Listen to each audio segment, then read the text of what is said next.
கிருஷ்ணா வாப்பா இங்க ஒரு நிமிஷம். சொல்லுங்கம்மா. என்னப்பா உங்க தங்கச்சி பிள்ளைங்களுக்கு காது குத்து வருது, தாய் மாமன் நீ தான் சீர்வரிசை நகையெல்லாம் ரெடி பண்ணிட்டியா? அம்மா பெருசாக செய்கிற அளவுக்குலாம் காசு இல்லைம்மா. ஏதோ ஒரு பவுன் செய்கிற அளவுக்கு ஒரு 5 தட்டு வைக்கிற அளவுக்கு காசு இருக்குது. ஆல்ரெடி கடன் பிரச்சனால இருக்குது. எங்கேயும் வெளியே கடன்லாம் வாங்க முடியாது. பார்த்து நம்ம பொறுமையாக பண்ணிக்கலாம் எதனா பண்ணுறதா இருந்தா. என்னது ஒரு பவுனு 5 தட்டு வைக்கிறியா?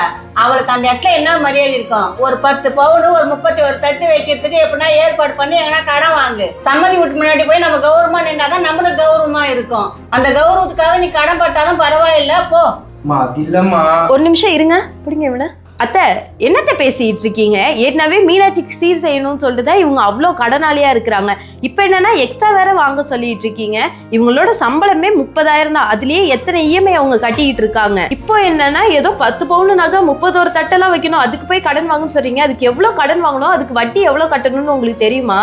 ஏன் அத்தை இன்னைக்கு கௌரவத்துக்காகன்னு சொல்லி அவ்வளோ கடன் வாங்கி செஞ்சுட்டு நாளைக்கு யார் கஷ்டப்படுறது? அவர் தானே கஷ்டப்படணும். மீனாட்சி பாப்பா பிறந்ததுக்கு ஒரு பவுன் செயின் கூட வந்து எடுத்து போடல. இருந்தாலுமே அவங்க பிள்ளைக்காக இவர் எல்லாருமே பண்ணிட்டு இருக்காரு.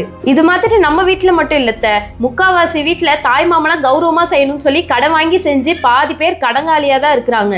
இனிமேலாச்சும் கௌரவம்னு அடுத்தவங்களுக்காக வாழாம கொஞ்சமாச்சு நமக்காக நம்மளோட எதிர்காலத்தை நினைச்சு வாழ்ந்தாலே போதும்.